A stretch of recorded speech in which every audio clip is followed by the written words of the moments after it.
Hey bosses, thank you so much for checking out this video. If you can do me a favor, click the subscribe button underneath the video and also tap the bell next to it. That'll make sure you get access to all the Invest Like a Boss videos as soon as they are available.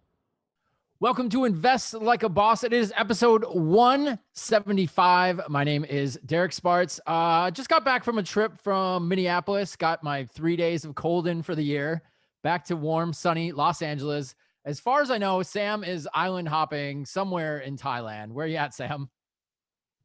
Just got back from PP Island and I'm back in Phuket. And by comparison, Phuket feels like a mainland big city because PP Island is very small, very tropical, and very remote.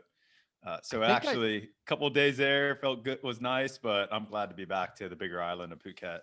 I think I saw a poolside post from you on Instagram and you were alone. It was an empty pool.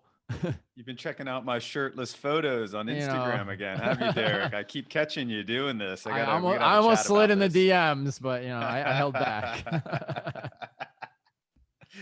Yeah, there was nobody there, man. It was wild.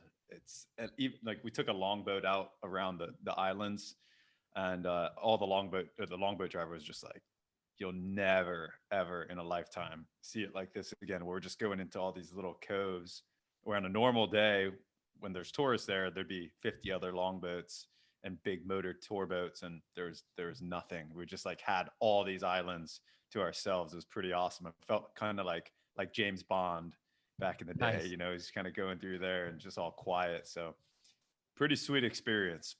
I feel you, man. On my flight back the other day, they changed my seat on me and I was like, oh, please tell me at least I'll have an aisle seat, right? So I get in there. Yeah, I had the whole aisle. The plane was maybe 30% full. So it was nice. I got a poor man's first class. I flew over on Korean Air and it was the same. I'm like, I'm going to, awesome. The flight was, economy was $1,000 from Atlanta to Bangkok, and business class was $7,000 one way. Ooh. And I'm like, man, if there's ever a time to fly business on a 14-hour flight, it's now. But I just couldn't justify $6,000 difference. So I'm like, I'll take my chances that it's not like a full flight. Because if it was a full flight, that would be miserable, right?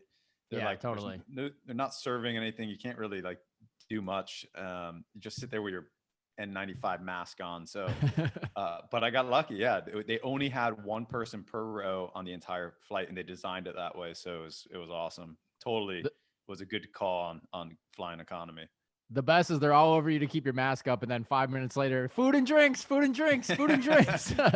I can't hear you. Talk closer to me. Well. So on a related note, I got my first dose of COVID vaccine last week too. So 2 more weeks, I'm fully vaccinated. I'm going as many places as I can go after that this summer. It's on. So good for you, man. Still waiting on figuring out how to get access to it in Thailand, but yeah. Get back to the States. That's the one thing I think we finally got on track here. Yeah, that's an option. Certainly. Cool. Yeah. So this episode, I'm more excited about than the average episode, I think, because I always give Sam a lot of crap that he tells these stories. We have a guest on, everything's going well. And then Sam's like, oh, one more thing. I did this back in the day and I made a huge mistake and lost a ton of money. And these stories seem to keep coming up and up and up and up. And I think nearly every episode we've had a Sam story about some kind of mistake he's made. So we thought we'd put together a cool list of Sam's top 10 mistakes. Derek put me up to this. It's not fun to rehash on these and think about them in more detail. I think it's really cool though, because most podcasts are just telling you about their wins and, oh, I made this stock trade, or I bought this house and I flipped it and I made so much money. And all those guys have had at least one bad deal in their life, but they'll never admit it. Yeah. And that's how you learn, right? You hear about the mistakes. Certainly how I learned. And that's why we started this podcast. I'm like, this is just no way to go through life. Like, A, making mistakes yourself, but B, you're giving money to financial advisors, and because you're ignorant, you're giving them too much of a leash and they're making mistakes. And that's the worst situation, is because then you just feel like you've been manipulated and you don't have it in your control. So we'll go through all of those, but it was kind of interesting looking back at some of these. I know I've left some of them out, not purposely, just there's a lot out there. But we're going to go through kind of 10 of the big ones that I can certainly freshly recall. Awesome. Well, do you want to get the list started? Okay. Relive the pain. Let's kick it off. Let's kick it off. And for longtime listeners, I wonder how many of these will sound familiar and how many of them will be new. But let's kick it off. So number 10, well, not a specific order, but I tried to put these in some type of a relative order of least mistake to biggest mistake, going down to 1. So number 10 is one that we have talked about quite a bit recently. And that was my 32 Bitcoin loss in Mt. Gox. Oh, I know we've talked about this one, but it still hurts. That's a stinger. That's a stinger. And I guess the reason I put it at number 10 is because in hindsight, I'm not sure what I really would have done differently. It was a new emerging industry, a new kind of quote unquote asset class that was highly technical. Around what year did you buy these Bitcoin, Sam? These were like 2011. I was buying them. Okay. Yeah. And then here's the funny story. Here's how I heard about this Mt. Gox going bust. I was buying Bitcoin. At that point, I had 64 Bitcoin in Mt. Gox. And I had just transferred Mt. Gox another like $15,000. And this is when Bitcoin was at like 700, 800 or something. I just I bear in mind, I had no money, like very little savings at this point. I probably had another 40,000 in savings total. And I had just spent like a bunch on Bitcoin, and I just wired another 15,000. So it keeps it in perspective when we talk about Bitcoin holdings, and don't recommend putting any more than like 5% of your money into Bitcoin or crypto or anything speculative. At this point in my life, I was putting like 25, 30% of my wealth into Bitcoin. But long story short, I was at dinner in Bangkok, and I just wired the money to Mt. Gox, and this guy was sitting across the table with at dinner was like, "Oh, by the way, did you hear the news?" I'm like, "No, what?" He's like, "Mt. Gox is going bankrupt." And it was one of those immediately, like someone twice your size punches straight in the stomach. And I'm like, oh my God, like A, all my coins in there, and B, I just sent $15,000 maybe into a black hole, so I immediately left dinner, went back, called the bank, called Mt. Gox, and was like, cancel that wire. But I had done something rather smart like 2 weeks before, which was I had moved half of my Bitcoin holdings into a wallet. So that was safe, but basically the other 32 has been going through bankruptcy court for now since 2013. So it was a big mistake because, if you did a little bit of research on Mt. Gox, it used to be a magic card trading platform. There was enough information at the time that says you shouldn't hold your coins in exchanges, you should hold them in wallets. And now I was smart enough at least to have taken that step and get half of mine across, but I still have recorded a massive loss. 32 coins at this point. I just did the math if you want to know. 1.5. Well, as of recording this, it's 1.7.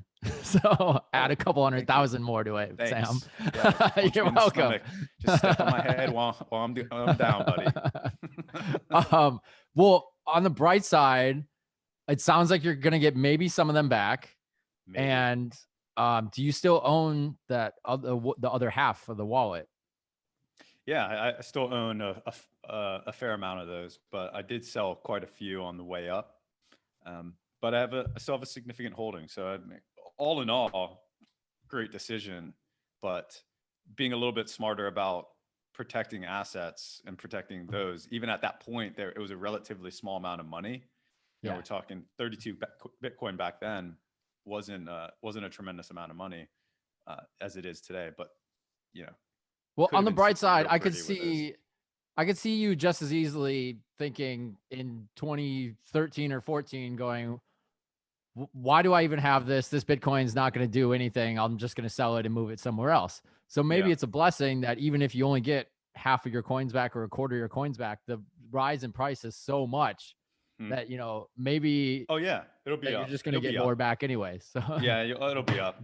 This What? is actually a really painful episode because we're sitting here talking about number 10, and I'm like, all right, let's move on. You I still just want got to be 9 to I want to go. get off this topic. Let's talk about something good. And I got 9 more shit things to go through that are sort of in an order that makes them All right. worse as we go down. So let's move on. We beat Deadcoin up This so one really much already. sucks. All right, number 9. This one Number really 9. sucks. I hated this one. I could move this to number 1 easily.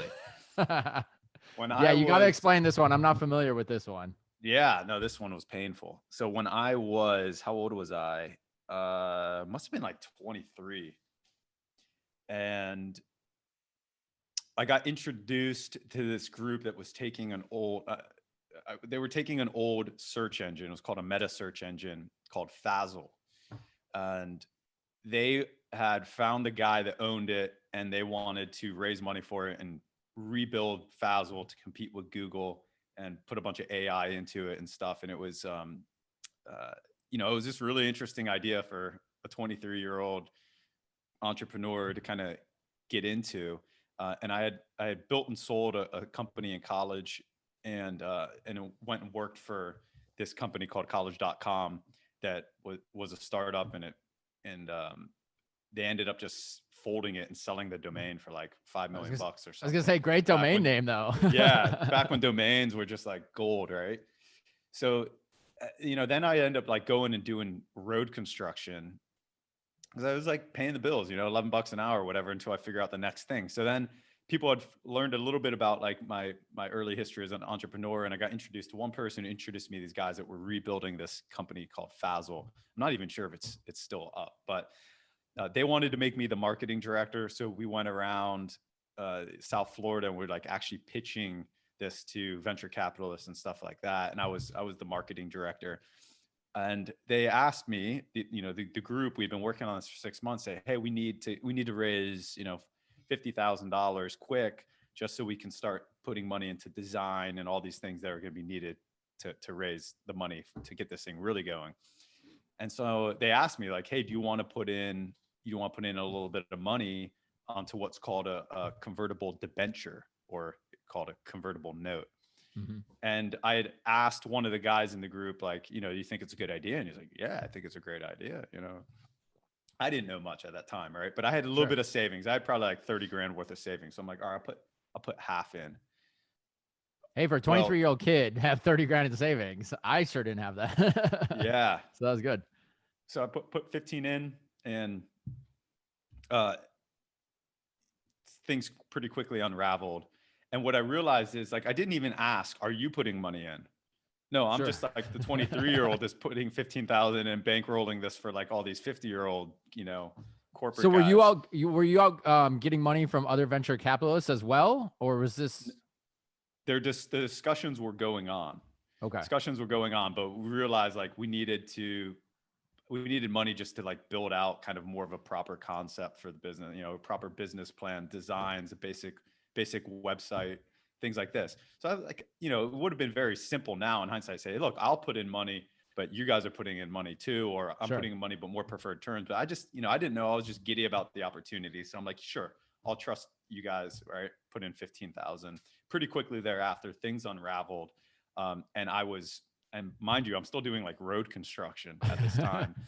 And I was hoping that this money I put in would help raise the money, and then I would have like a really sick marketing job at this company I would also own money in, right? Sure. But it didn't work out. And as things unraveled, it became clear like, there was no money in the business. They had put no money into the business. But what I did hold was a convertible note, which I had no idea even what it was. I didn't have an attorney check it over. And what I could have done is I could have used that debt to basically take over the domain. And there was a couple other domains affiliated, but that domain was pretty powerful. Like it did generate a lot of traffic, and it would have certainly been worth 15,000. But I was really disgruntled about the whole situation. I, was licking my wounds, and I didn't know what to do at that point. So I just wanted to move on and get away from that whole thing. But in hindsight, it was a massive mistake for multiple reasons, but least of which I could have definitely taken over that domain and sold it, but I didn't understand the paperwork and I didn't have any legal advice or any type of advisors that could have pointed me in that direction. And therefore, it was a big mistake. That's a big setback at age 29, at age 23, and but a big learning experience as well. So let's say someone else got in a similar situation to that. What would you tell them to do? Just contact a lawyer immediately?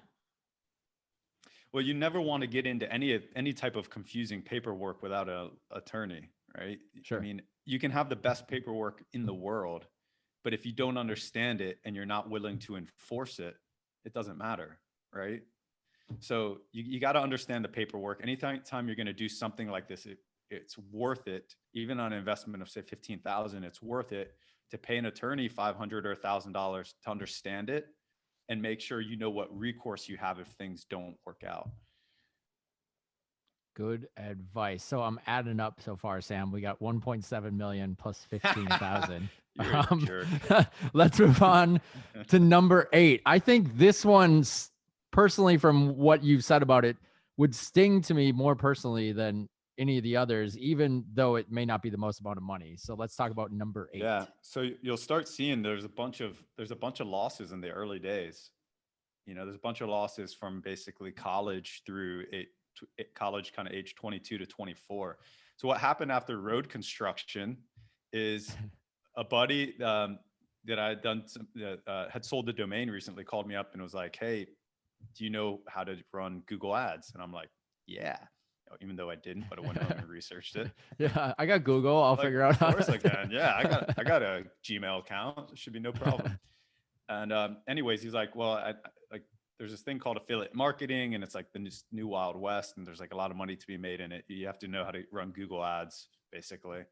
And like there's this new thing, Facebook, which we knew about.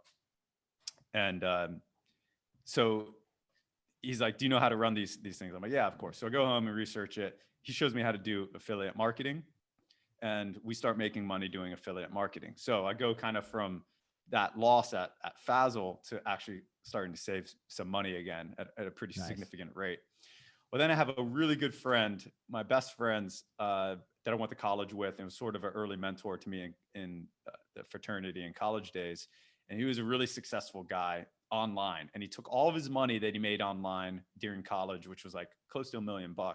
And he put it into a restaurant lounge in Tallahassee. And I thought, I know where this is going. Yeah. First off, I was like, even at that age, I was like, that seems like a stupid idea, right? But then when I went and visited this lounge, I'm like, oh man, this is awesome. It's like the center of it's like the nucleus of the college campus. It's the coolest place to hang out. And he's like, "Man, if you want to get involved, like, you know, I might be have an investment opportunity available and stuff." So I started thinking about this. And one day he called me up. He's like, "Hey man, I need like, I need to raise a little bit of money as like a bridge loan because we're redoing the lounge and I got to cover payroll and stuff like this." And I'm like, "Oh, this might be an opportunity for me to get involved." And we created this thing where I would loan him 50 grand, which at that point was pretty much all my savings that I just accumulated. And he said, "Okay, I'll hold on to this, but we'll pay it off at $2,000 or it'll grow at $2,000 interest a month." Wow. And I'm like, "Cool, man. Like, you know, pay me back in a year, right? That's like what? That's 24,000 on a 50 grand. I'm like, this is sick. And it'll allow me to like get involved in the lounge and stuff, kind of come hang out. Get some free drinks, you know." Yeah. So, you know, 6 months goes by pretty quick and there's no interest payments. And, you know, this thing's going bankrupt. And I realize it pretty quick. You didn't get one payment at all? Not one payment at all. Oof. And by the way, and this is like a really good friend of mine. And it starts going in, you know, you start seeing it in the news and stuff. Like you hear whispers of it from him, like, "Yeah, things are tough right now, man. I got to be honest." But then you see it in the news, like the local news, where that's never good. Mint 101 is going underwater, and it's like with a lawsuit from the HOA, the community above it, and stuff. And I'm just like, oh my gosh. So you know, I still am really good friends with this guy, and the joke is that he's had hard times basically since that point getting back on his feet, but he's a really smart guy. He just keeps like coming up short. So it's still understood that he owes me that money. The joke in town is that it's still technically growing at 2% interest a month for like, what is We're it? gonna Like get your almost 1.7 million back in no time, Sam. it's like 9 years of 2% accumulating, or $2,000 accumulating interest. So it'd be worth like, I don't know. We need to run the math. It's probably worth like $500,000 right now or something. But what is it? Let's say 24 12 months times 9 times 2. And then that would be like compounded. Yeah, over $400,000. There we go. Potentially. Anthony, if you're listening, 400 G's, baby. 400 G's. But let's see. Obviously, don't loan friends money. Yep, I was just going to bring that up. Unless you're willing to either A, lose that money, or B, lose that friend, right? And paperwork. There was no paperwork. It was like a 1-paragraph thing that he and I wrote up. Very, very hard to enforce if push comes to shove. But this is a mistake that so many people make when they have access to money or have some type of windfall. They end up loaning friends money. Either you're going to lose that money or you're going to lose that friend the majority of times. So just be careful of that stuff and know what you're getting yourself into. Please don't tell me you ever loaned him any more money after that. I did, actually. Oh, Sam. Did you get that back? Did you get that back? Why do you always have to ask scary questions, Derek? I sensed it was still there. When you said you were still friends with him, I was like, something else happened here. You know what I ended up loaning him money for? I hope if he's listening, he doesn't mind me telling him. He started a Bitcoin exchange, and he ended up getting in trouble with the Fed, and he needed money to defend himself. Oh, with like a proper attorney. So I loaned him a little money on that, and he actually did pay that back. Nice. It was a smaller amount of money, but he That's did pay that back. Yeah, it's a start. All right, he's on the road to recovery. Let's move on. Move on. These are great. I love it. Let's move on. I'm having a great time, Sam. Oh, what's next? Number 7. What is this all about? All right, number 7 is buying the stock tip from unqualified people. Anyone who's investing bets. Anyone who's exactly. Yeah, Mr. Money Mustache, Sovereign Man, your buddy who thinks he understands potash, assets and things like this. It happens to everyone, right? I think if you invest long enough, eventually someone's going to come around who's unqualified and like, oh man, you just like, this is it, this asset class or this stock. So I bought the hype. I think the ones that stick out, like I mentioned, the potash one, I had a buddy who knows nothing about agriculture, has never been on a farm, never been on a farm. And like, he's like, he read 3 or 4 articles about it and found this like junior potash company in Canada that was basically a penny stock. And now it's like a decimal of a penny stock. So I lost money in that. I think the senior housing trust is probably the biggest one. I read about that I wanted to ask you about that because I feel like when you first got that, you were really excited about it. And I thought it was going okay for a while. And then what happened since then, I guess? Yeah, I was really excited about it because someone who blogged about it was really excited about it. And it made sense, like senior housing. Okay, we have a baby boomer explosion of people that are going into retirement right now. Like anything senior housing related is probably going to do well. But REITs are a really funny asset class where like you really need to understand the fundamentals of that business, like because people are attracted towards the yield, and I was attracted to the yield. And like, Mr. Money Mustache is blogging about how it's paying a 12% yield. I'm like, holy crap, like senior housing paying 12% yield, boom, put me in for 100 grand, I'm in. Exactly.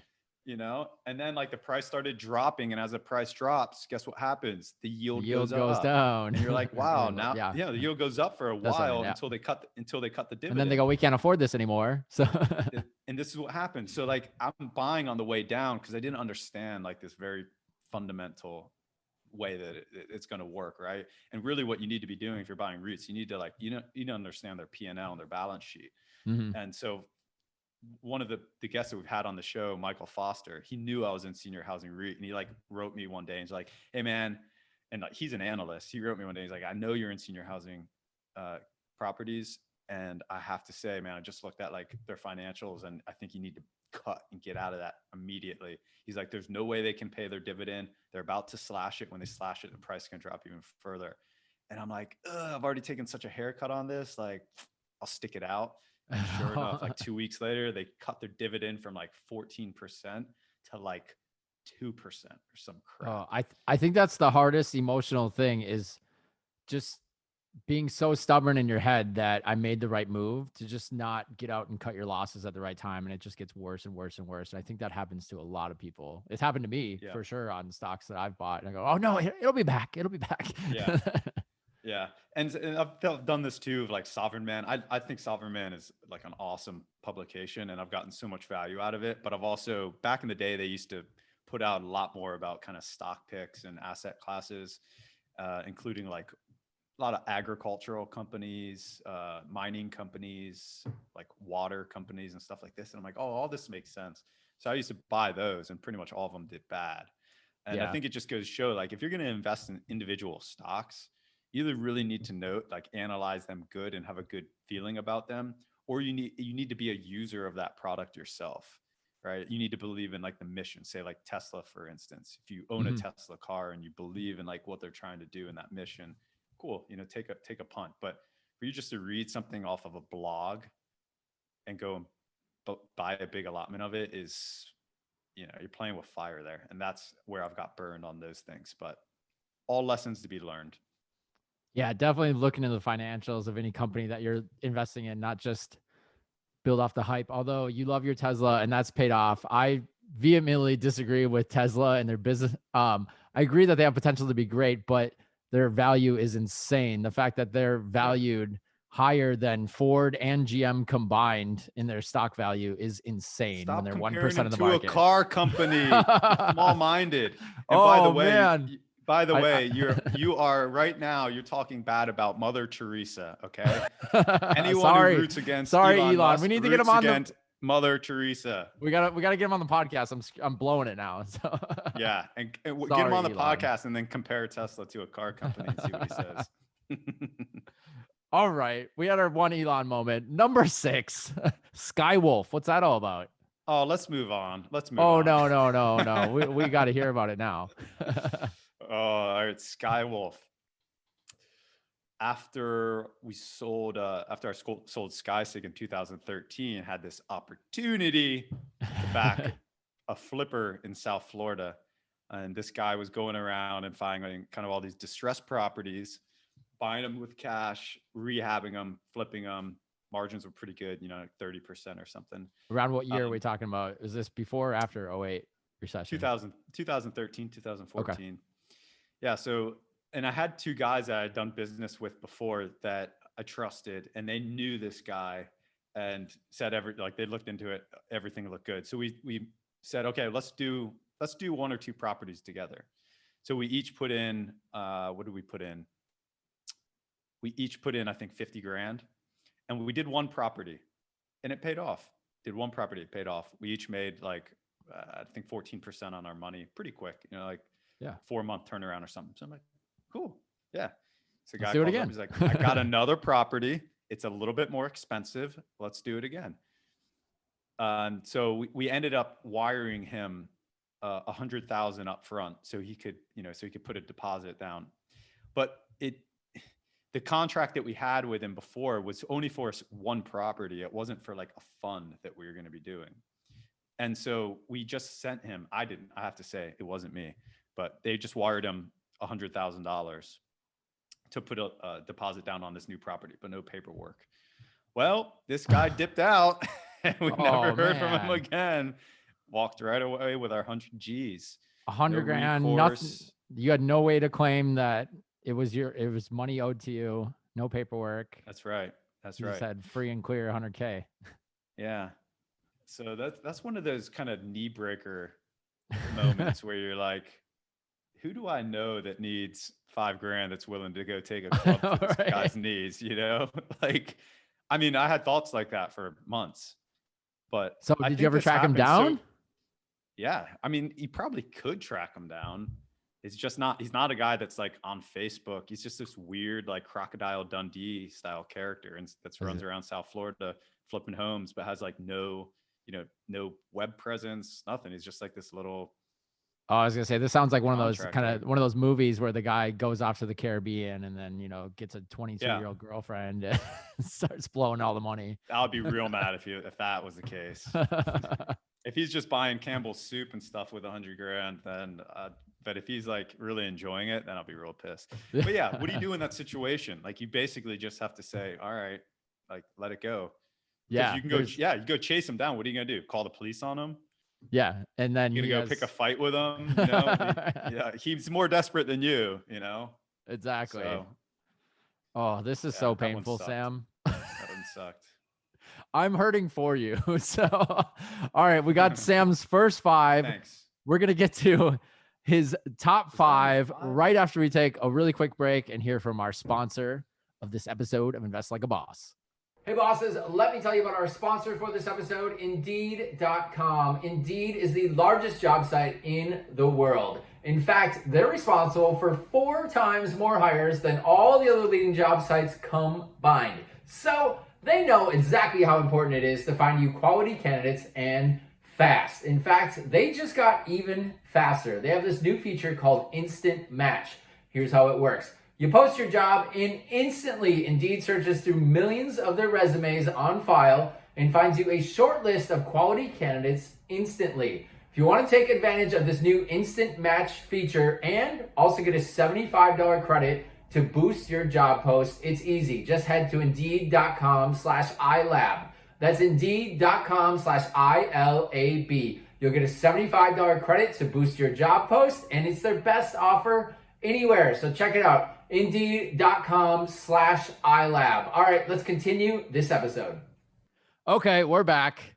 Sam, we're only halfway through, but I don't know if you're going to make it all the way through here. Hey, after this, we got to do a top 10 wins episode because I'm a little nervous about the law of attraction here. Like if we're spending an hour talking about mistakes and losses, we can't be all around.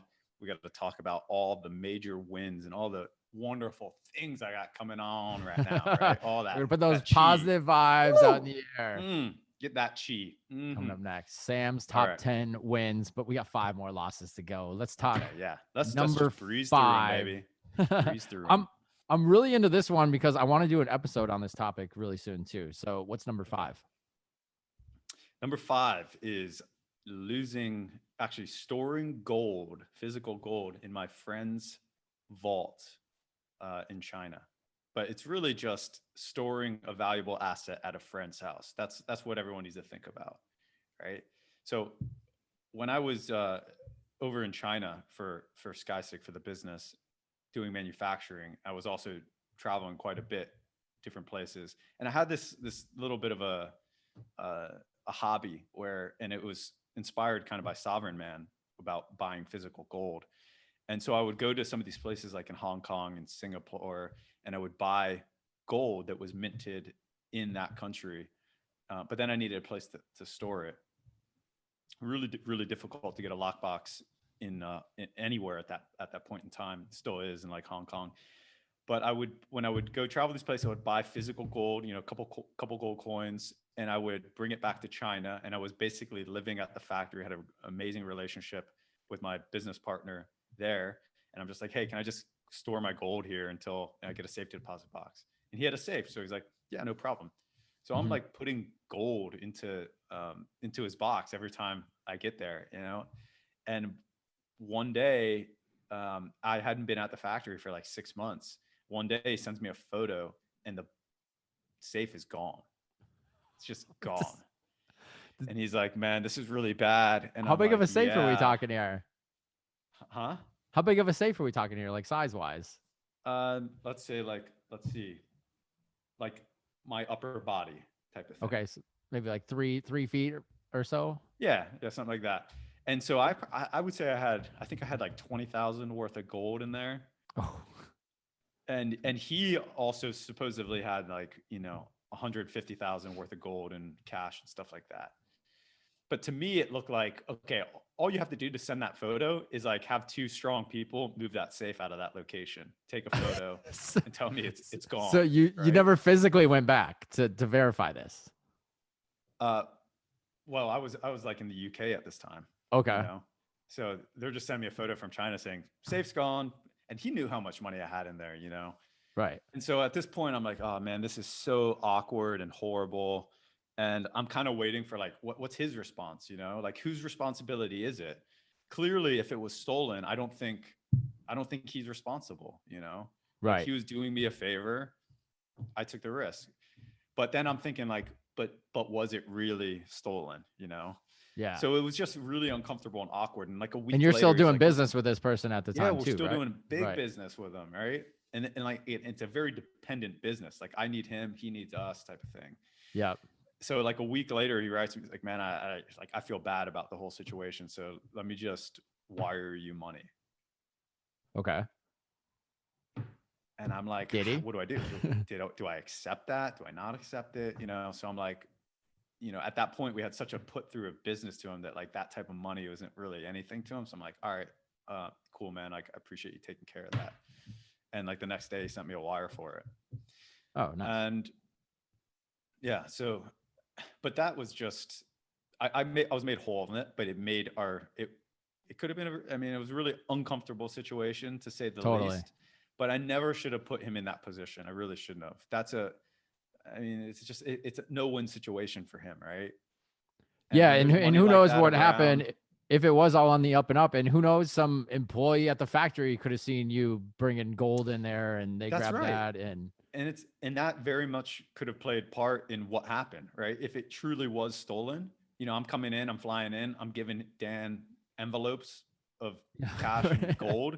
Employees see that. So the fact that he lost money in that as well is very well could have been driven by me putting him in that situation to begin with. So that's just a mistake. Don't leave valuables with friends. Don't loan money to friends unless you're willing to lose that friend or lose that money. Just keep it all separate. You know, I could have flown that money back to the UK. I could have taken it to the US. I eventually got a safety deposit box in Hong Kong, but yeah, that was a mistake. Yeah, totally. So like I said, I want to do an episode on this soon because I realized all my assets are digital, and I don't have any property. I don't even have a car right now. So Oh, I just man. everything's digital. So I want something physical I can hold in my hand and have, but I want to talk to someone about how to properly buy gold and store gold and do it correctly and not put it in your friend's factory safe. Well, you know, Derek, we have an episode on this with silver bullion. Yes. Go back into the vault. But if that doesn't give you enough information, feel free to record another one on the topic. Okay, fine, Sam. You didn't Let's listen go to to that number episode, 4. did you? He's caught. I have. We've done almost 200 episodes now. I gotta go. There's a lot to go back through. Let's go to number 4. Thanks for calling me out. Number 4. Number 4 is something we've talked about before. It is buying RMB, which is Chinese currency, at its peak strength against the dollar, and selling it at its peak weakness against the dollar. Mistake for a couple of reasons. One is I won't buy currencies again and just leave them in a savings account. I think that's a bad way to hedge against the dollar. The reason I bought RMB was for a hedge against the dollar. RMB was strengthening kind of over the course of like 10 years consecutively at a few percent a year. So I figured, great, I can make a few percent a year and hedge against the dollar. What happened was when I bought it, it immediately started to depreciate. It has been depreciating virtually ever since up until COVID. I was short on cash to buy my place in Barcelona. What was available that was liquid, and I wasn't going to have to take, liquidate other investments, was RMB. And I didn't know where the bottom was. Like it just kept sliding against the dollar, and I was already down 20%. And I'm like, this could go on forever. Right. And it's an unproductive asset. It's not making any money. So I sold it. And then what happened immediately, like after selling, it reversed courses with COVID. And now it's back to its strength again through COVID. So I lost 20%. If I had held it, through now, I would have been back to basically even. But I think the mistake is, I lost a lot of money on that. I lost with the exchange rate. I think I lost like 70, 80,000. And we talked about that, I think, on the New Year's update recently. But the way that I like doing it now is, if you want to hedge against the dollar, is invest in a productive asset in that country. So if you want, say, Singapore dollars, great currency, invest in an asset that generates Singapore dollars. For instance, Maple Tree Reits I own, and every month it distributes Singapore dollars. Or Hong Kong dollar isn't necessarily a hedge against the US dollar because it's tied to it, but if it ever devalues, or depegs, it'll probably depeg stronger once it's floated. So I have investments in Hong Kong, and every month it distributes Hong Kong dollars. So I think that's a much better way to do it than just buying the currency pair, especially in large amounts. But invest in something that yields that currency, and then at least it's productive, and you're not in a rush to get out of it if the currency depreciates. Yeah, for sure. That totally makes sense. How about number 3? This is more of a general one, Yeah, but I think it was a big hit for you too. It was a big hit, but this is the genesis of Invest Like a Boss, which is, don't have too much trust in your financial advisors, and really, encourage you not to even have a financial advisor once you feel like you've properly educated yourself and are informed to make good financial decisions. But after we sold the company in 2013, I was in a rush to figure out how to deploy that money and how to start generating income off that money, because I did not know how to do it, right? Mm-hmm. And so my immediate thought was, okay, I already have an investment, or not investment bank, a financial advisor with a small account, and that account was like $50,000. But I had a relationship with them. They were managing that money, and it was going up at whatever 4 or 5% a year. So I'm like, okay. So I call them up and say, hey, just sold a business. I have X amount of money, and I want to get it like into play immediately. Like I need to start making some money off this because I have no other income. I'm like, so if I wire you this money, can you get it into the market right away? He's like, yeah, like a couple of days. So I'm like, cool. Didn't think anything else of it. Send him the money. Well, then what happens is they start calling me like, hey, we want to do this trade and that trade and put you in this fund and that fund. And I said, guys, like, I don't know, I am trusting you. You're the expert. Hands up, man. I don't know this stuff, right? I just pleaded ignorance and gave way too much trust. And that's just a bad idea, right? You never want to look like you have no idea what's going on. You want to ask smart questions. Even if you think that they're dumb questions, you need to ask questions to make them know that you're diligent. So over the course of the next few months, I said, guys, like, I'm overseas, I'm here and there. I don't want you to have to call me when you think you need to do something for my account. Sure. So they're, okay, you have to sign what gives us discretion over your account. It's called a discretionary account. It means we can do whatever we want with your account. I'm like, perfect. Like, you're the expert. Who am I? Like, this is what I'm paying you for, right? Sure. That was a retarded thing to do. You went into the highest commissions possible, I'm sure, after that. Yeah. At one point, they're like, you're like the perfect client. I'm like, oh, it made me feel nice. But really what that meant was like, you're a dumb idiot that gave us a bunch of money and are like too trusting, and we never have to report or account to you at all. That's what. And we don't ever have to hear from you, and never have to hear from you. You don't challenge anything. Yeah. I mean, it's ridiculous, right? Especially when you think about how much money they're making in the fees. So what happened was, finally, I started asking questions. I started like reading books and educating myself, and Money Master the Game was a big one. But I also started looking at what they're telling me and looking at my account. And I was looking at the market as a comparison to my account. And I would say, hey, the Dow Jones is up 8%. Why is my account only up 3%? During that same time. Oh, well, we're giving you just as much upside with half as much risk. And then we start trying to spin everything and making it sound rosy. Just to keep you on. Yeah. And the more books I read, the more I realized this is just a bunch of baloney. Like, they're not performing well. They've got into very niche asset classes like energy. And, they're trying to play the whole, like, you have less risk, but just as much upside card. And I just got really frustrated. And then all of a sudden I looked at my account one month and I saw that they had executed some sale of stocks that were in the energy sector. And what did I look at? The energy, like, they bought at the peak and they sold at the bottom. And I'm like, okay, That's like 101, the worst thing that an advisor is supposed to do. And I called him on it. And the senior guy picks up, I get transferred to the senior guy's like, yeah, you're right. That was my mistake. I'm like, all right, well, thanks for admitting it, but that doesn't correct it. You just lost me. You just realized a ton of losses. And over the course of these like 2-3 years that I was in this managed account, the S&P 500 was up like 30% in over those 3 years, 10% a year. My account was even.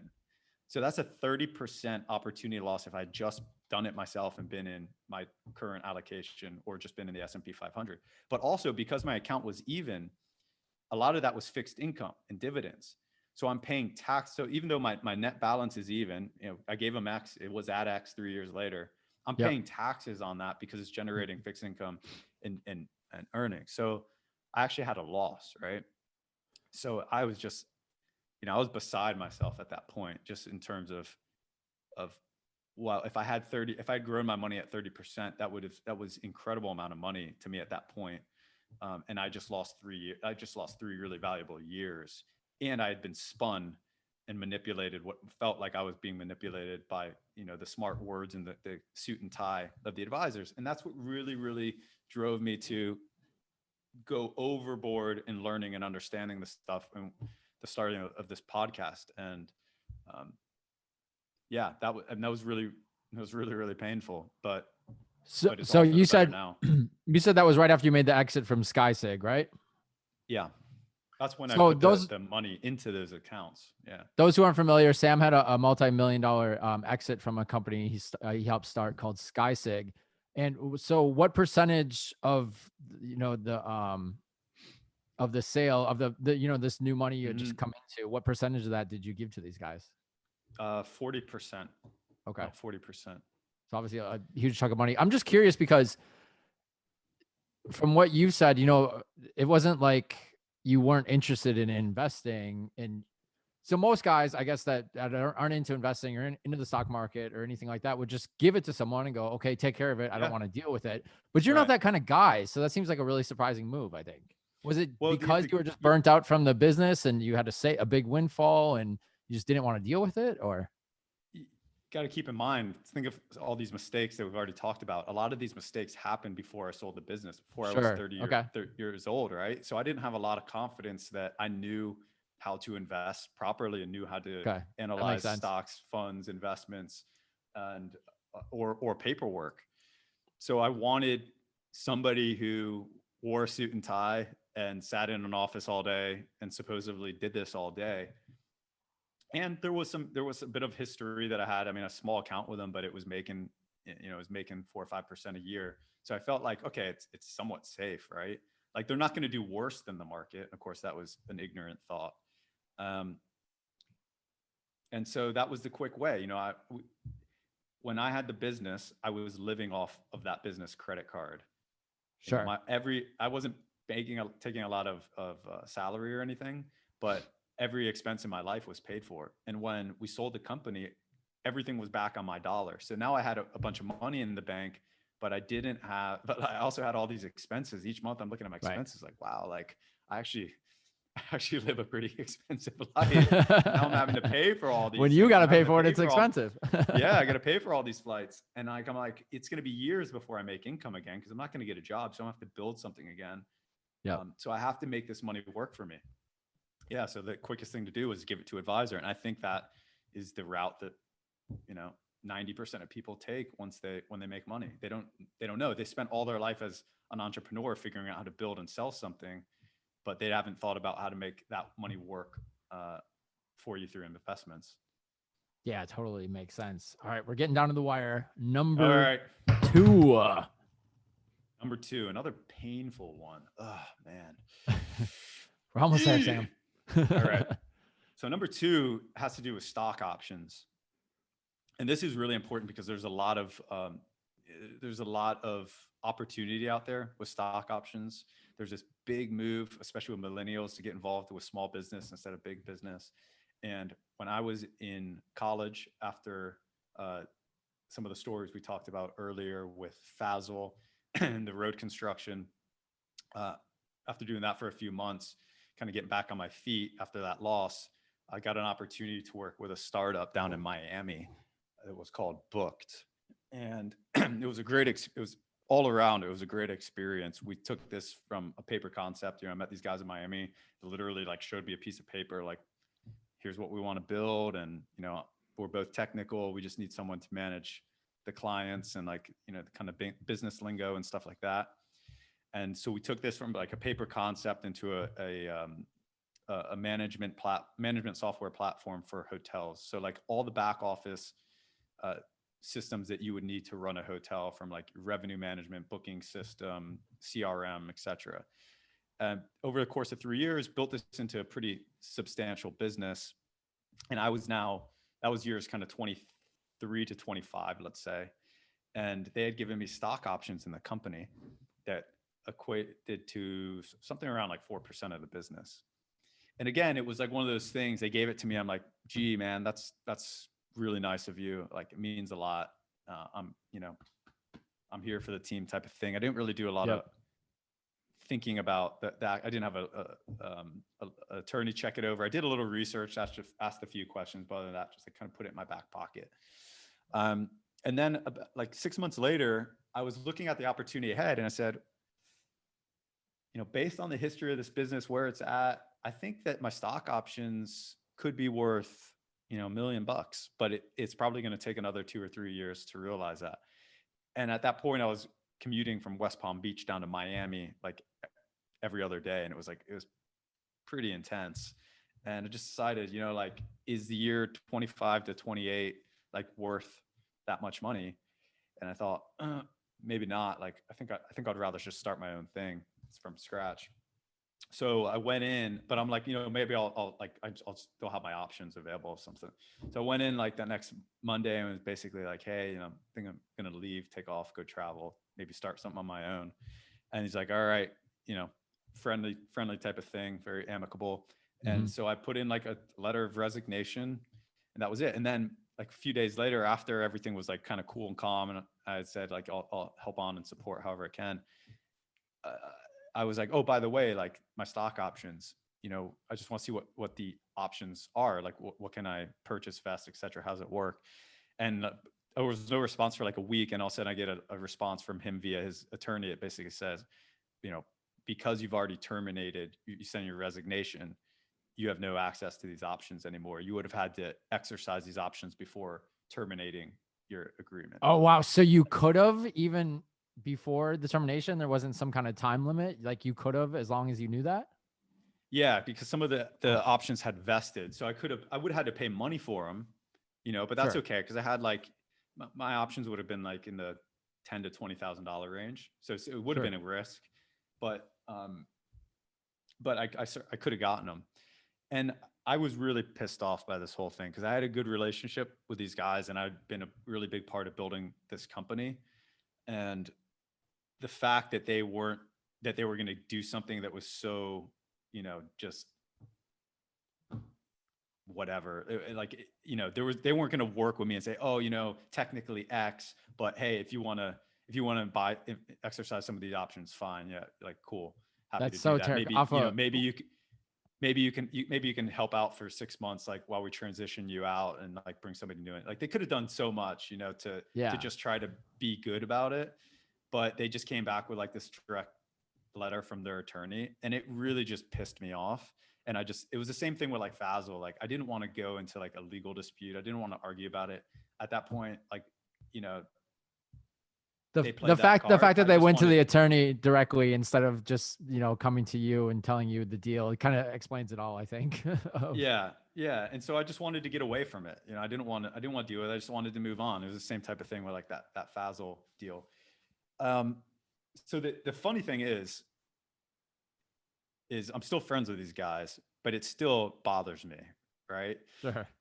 But they ended up selling the company 2-3 years later, and my options would have been worth, more than $500,000. Oof. Right. But the beautiful thing is that my decision was a great decision, going and starting my own thing, because I made a high multiple more money by starting my own thing and exiting on the exact same timeline. Like both our companies exited about the same time frame. So I made way more money. So I didn't feel bad about it, but it still pisses me off to today. I feel like Sam, at the time of the sale of your company, might have thrown a little shade their way about valuations.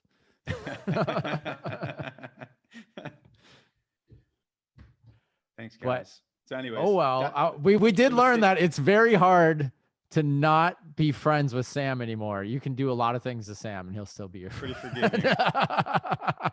Pretty forgiving. No one goes through more shit than somebody with a good heart. That's for sure. That's why we love you, Sam. Oh, look, we have this with options are really difficult. We had this a similar situation with one of my companies recently, where we did a deal and like everyone's options unfortunately were worthless, you know, and that's the truth with stock options. Like they're really risky unless you stick around with a company through an exit, and then usually they automatically just vest. And sure. if the company's done well, then like you don't have to come out of pocket any money. So they're good, but like you don't want to hang up everything on them, right? Because there's a lot of ways that they can be, you know, not worth any money. Definitely. Every startup I've been involved with has failed. So you're doing better than me, Sam. Is that, you think it has anything to do with you, Derek? Or I know I'm starting to think that way. So it's looking that way. No, all right, let's get this over with. We got one last more. One coming. But one thing on options, like if you're working for a small business and you know, you're a valuable part of that, you know, get equity. Get equity. It's a lottery ticket in your back pocket. Sometimes it works out, sometimes it doesn't, but you might as well have it if you can. All right, last one. Guys, this is not that spectacular. And I'm gonna tell you why it's the most important after, but my biggest mistake ever, not on a financial basis, but just because it was my biggest mistake ever. Selling at the bottom of the 2008 crisis. Selling at the bottom of the 2008 crisis. I was in college. I had a savings account. I was working, you know, I was working all through high school, waiting tables, working at golf courses, making tips. And in college, I was working like bussing tables and crap like that, right? And I had savings account, and I had put money into different types of mutual funds with the guidance of my dad. We're not talking a lot of money here, 25 grand that I'd saved up, but that was a lot of money to me back then. Didn't really follow it that much, kind of looked at annual statements. Well, what happened in the recession of 2008, I started looking into my account every single day, red lights going off. I sold at the bottom. I sold at the bottom. I took like a 35% haircut on 25 grand. And I punched a hole in my dorm, in my fraternity wall, and then headbutted it and put an even bigger head. And I was devastated, man. Like that was the most painful loss I've ever had. I was just getting ready to graduate college, and like I was moving out of my fraternity house. It was already like a challenging time, right? Because you're going into the real world. Your whole life is changing. Recession. I've just lost 35% of what I had, which at that point, that was a lot of money to me. I didn't know what I was going to do after college. It was so painful. And I didn't have advisors. I didn't understand market cycles, etc. And why is this the biggest mistake? That is such a painful experience to go through, especially like at that age. But I mean, let's face it, at any age, right? If you're getting ready to retire and you make that mistake, it can set back retirement for 10 or 20 years, right? Yeah, totally. You know, if you're married with kids, like maybe you can't fund their college. But the reason it's the biggest mistake and number one is because it's the most common mistake that people make. And it's also the one that's the easiest to avoid. And that is all about learning, right? Learning and having good advisors. Like if you're not capable of weathering that storm by yourself, you should have a financial advisor. Because I think that's the one reason to really have an advisor. If you don't trust yourself to not believe in the market, and when a situation like that comes and they tell you, stay in it, that's worth the advisor fee. But I think the whole goal of this podcast is to teach people that to have that kind of resistance to that panic selling. That's right. And it's going to happen to every generation. Like there's always going to be recessions in a lifetime. every decade, every 2 decades, twice a decade. And everyone's going to be an investor for the first time at some point during a recession. Everyone will go through it for the first time with having money in the market. And so you have to be prepared to weather that storm. Do it yourself, talk in the Boss Lounge, talk with our Patreons. We get into a recession. It was great on our mastermind that we set up, Derek, like all the Patreons that showed up came to that. And we're like, what did everyone do in the COVID pullback? And everyone's like, we bought the dip. No one, not one person said I sold and like made a big mistake. And they could have been lying, but I believe everyone was being honest. And that's really powerful. You turn a challenge into an opportunity where so many people lost their shirts in COVID and every other pullback. It's the most common mistake. It totally derails your path to retirement, your wealth creation. At a minimum, it sets back retirement like, a dozen years. But it's the easiest one to avoid. And everyone just needs to be focused on making sure you don't make that mistake. Learn from other people's mistakes, learn from history, and don't make that mistake.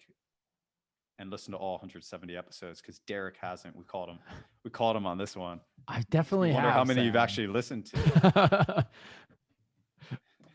All right. On that note, but seriously, listen to Sam's advice though. I mean, Sam went through these mistakes, so we could all learn from him. And I totally appreciate you being open and honest about this, Sam. I know there's a couple stories hiding in there that we haven't heard about, but we will one day. One day. But definitely the whole community aspect of iLab, that's why I got involved with the podcast, because I love it.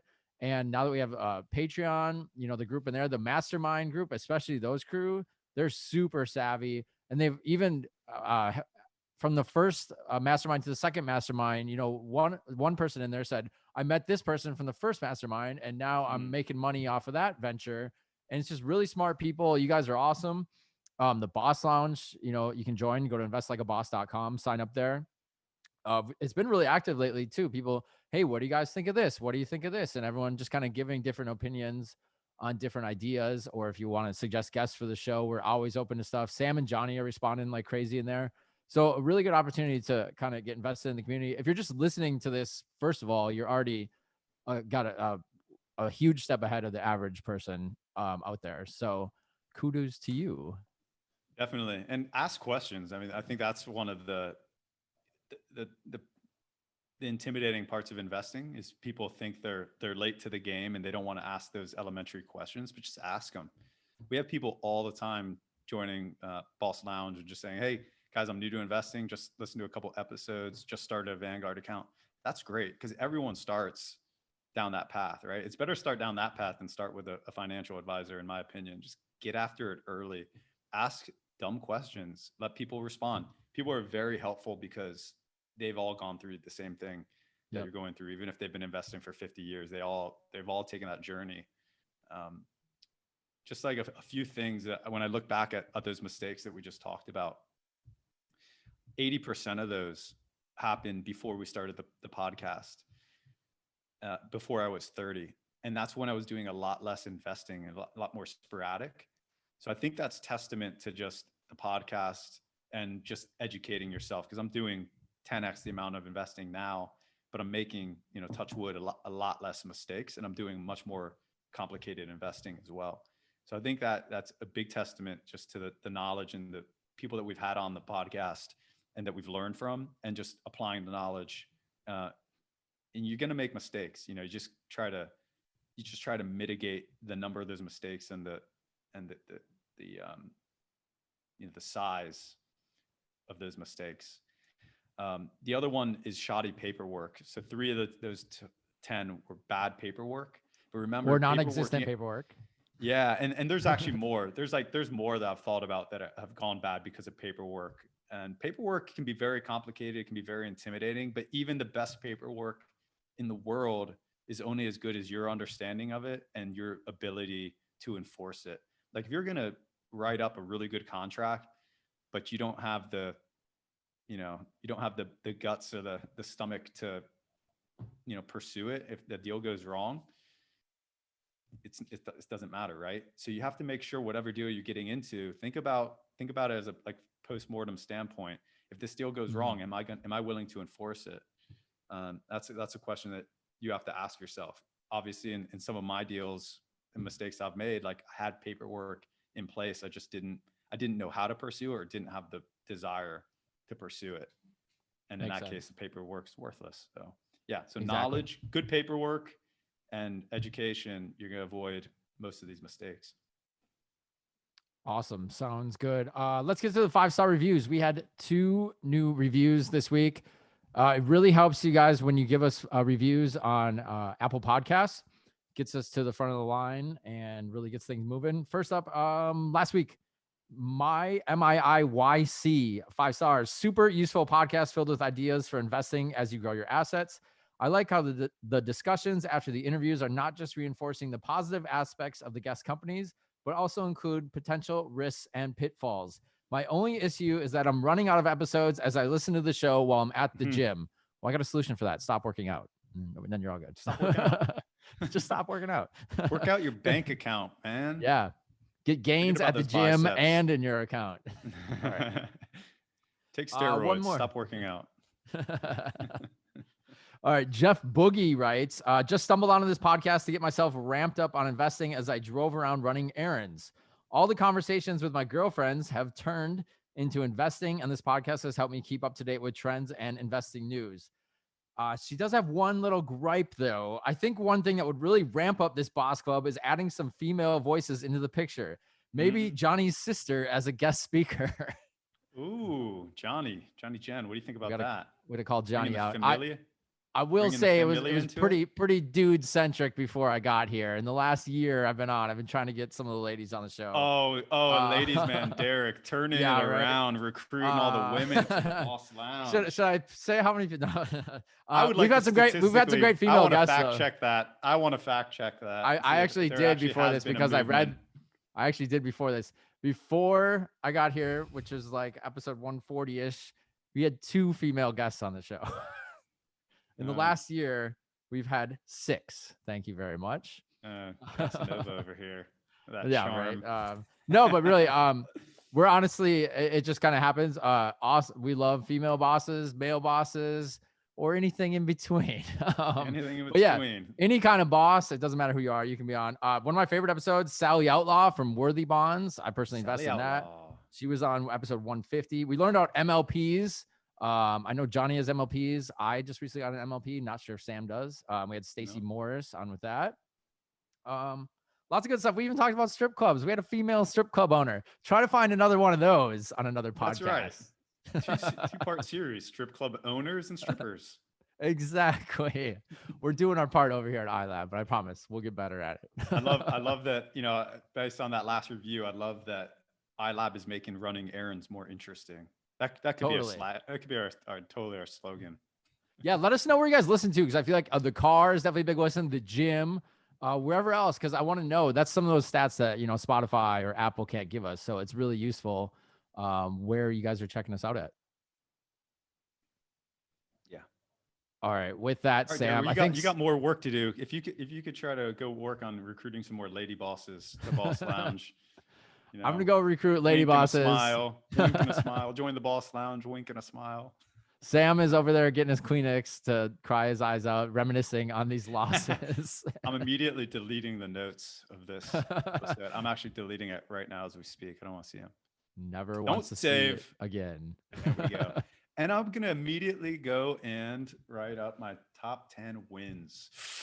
Oh, they're gonna be so sweet. It's gonna feel so sweet to recap those after spending this hour of pain with you, Derek. I think I'll get a massage while I'm at it. He's going to get a massage while writing about his wins. Sam is living the life. All right. With that note, goals, baby. We'll see all you guys next week on Invest Like a Boss.